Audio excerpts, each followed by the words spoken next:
বাহ, সাবাস, very good.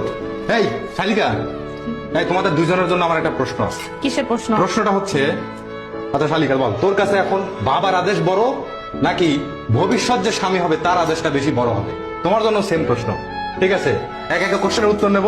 প্রথমে প্রথমে বিধি, বাবার আদেশ বড়। তোমার কাছে এটা কার আদেশ বড়? স্বামীর আদেশ বড়। আচ্ছা, তোমার ক্ষেত্রে বাবার আদেশ থেকে স্বামীর আদেশ হয়ে গেল কিভাবে? কারণ আমার বিয়ে হয়ে গেছে। বিয়ের পর আমার অভিভাবককে, আমার স্বামী আমাকে খাওয়াচ্ছে, পড়াচ্ছে, আমার মানে সকল দায় দায়িত্ব কার? বুঝলাম, কিন্তু বাবা মা এটা তো অনেক উপরে। বাবা মার আদেশ অবশ্যই বড়, সেটা যৌক্তিক হতে হবে, ঠিক আছে? আর বিয়ের পর একটা মেয়ে যেহেতু স্বামীর মানে দায়িত্বে থাকে, তাই স্বামীর আদেশটা বড়। স্বামী যেখানে যেতে মানা করবে, যা করতে নিষেধ করবে, ওগুলা করা উচিত না এবং স্বামীর কথা শোনা উচিত।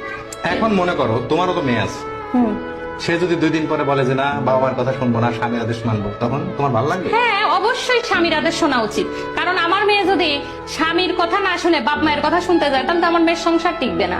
আমি এরকম বহু লোক দেখছি যারা বাপের বাড়ির পক্ষ নিয়ে স্বামীর সাথে গ্যাঞ্জাম করে, পরে যে স্বামী ঘাড় ধাক্কা দিয়ে বাপের বাড়ি পাঠায় দেয়, তখন বাপের বাড়িও টিকতে পারে না, স্বামীর ঘরেও আসতে পারে না। তা তোমার মতে কি বাপ মা কি মেয়ের খারাপ চায়? বাপ মা তো ভালোই চায় সবসময়। শোনো, দুনিয়াতে যেরকম ভালো মানুষ আছে তেমন খারাপ মানুষ আছে।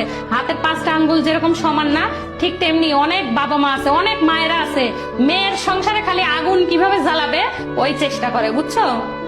বাবা মা কখনো খারাপ হইতে পারে? বাবা মা তো সবসময় সন্তানের তাহলে সুখ তো তুমি চায়। দেখোই না, সেদিনও আমি নিউজে দেখলাম যে একজন মা শুধুমাত্র কাবিনের টাকার জন্য তার মেয়েকে 5 জায়গায় বিয়ে দিছে। আর তোমার কাবিনের মেয়ে, টাকা। দাঁড়াও দাঁড়াও, তোমার মেয়ে যদি এসে বলে যে মা আমার শাশুড়ি তো আমার সাথে ঝামেলা করে, আমি এই ঘরে সংসার করবো না, তখন কি তুমি বলবা যে না তুমি ওই ঘরেই চলে দাও? তোমার না সন্তান, সন্তানের দুঃখ কি তুমি মাইনে নিবা? শোনো, সবকিছুরই সমাধান আছে। শাশুড়ি যদি ঝামেলা করে, একটা মেয়ের জীবনে যদি তার স্বামী ভালো হয়, শ্বশুর বাড়ি আর কারো ভালো হওয়ার দরকার নেই। স্বামী ভালো হলে সবকিছু ঠিক, বুঝছো? স্বামী ভালো হওয়া বলতে তুমি কি বোঝাও? স্বামী ভালো হওয়া বলতে স্বামী বউয়ের কথায় উঠলে আর বসলেই ভালো? উঠলে বসলে না, স্বামী বউয়ের খেয়াল রাখবে, ভালো মন্দ সবকিছু দেখবে, এটাই। তো স্বামী বাপ মায়ের কথা শুনবে, এটাও তো ভালো। শোনো, শ্বশুর শাশুড়ি কিন্তু সারা জীবন বেঁচে থাকে না, বুঝছো? তাই যতদিন আল্লাপাক তাদেরকে রাখে, তাদের সাথে একটু মানায় নিলেই সংসারটা টিকে যায়, ঠিক আছে? যেখানেই যাক মেয়ে মানুষ মানায় নিয়েই চলতে হবে। ওই বাপের বাড়ি যাও যদি 6 মাস থাকে, ভাইয়ের বউয়ের সাথে মানায় নিয়েই চলতে হয়। ভাইয়ের বউয়ের সাথে যদি ঝামেলা করে, লাথি মেরে বের করে দিবে, বুঝছো? এরকম বহু দেখছি। ভাইয়ের বউয়ের কাছে লাথি খাওয়ার থেকে স্বামীর কাছে লাথি খাওয়া ভালো, তাও সম্মান থাকে। কি রে?